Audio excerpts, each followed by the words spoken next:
নমস্কার, Assam prime network থেকে আমি ইন্দ্রাণী আপনাদের স্বাগত জানাচ্ছি।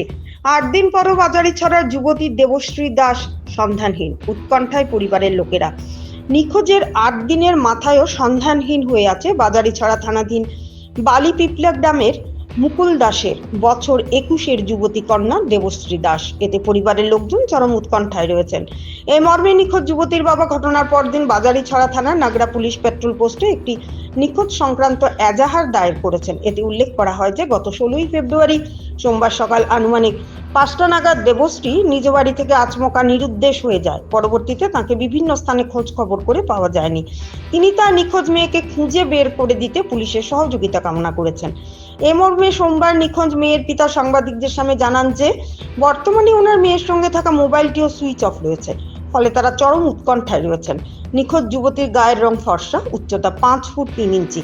তাকে কোথাও পাওয়া গেলে এই মোবাইল নম্বরে 8099569524 নতুবা স্থানীয় পুলিশে খবর দেওয়ার অনুরোধ জানান অসহায় পিতা মুকুলবাবু। ভানুচন্দ্রের রিপোর্ট, আসাম প্রাইম নেটওয়ার্ক। ১৬ তারিখ সকালে ভোরবেলা উঠার পরে দেখা যায় আমার ২ নম্বর মেয়ে গড় নাই। খোঁজাখুঁজি করার পরে দেখা গেল আর তো গড় খোঁজ পাওয়া যায় না। হইতে তো নাই বাক্কা আশপাশ খুঁজাইলাম, খুঁজাইয়া পরে আত্মীয় স্বজনের আরও ফোন করিয়া কোনো সন্ধান না পাওয়ায় পরে আমরা নাগরার থানা দিয়া আমি মিসিং এন্ট্রি দিছি। দেবশ্রী দাস। কি দেবশ্রী দাস, বয়স কত হবে? বয়স ২১ বছর, বাসা কোন জায়গা? বাসা বালিপিপলা। আপনার নাম কি? আমার নাম মুকুল দাস।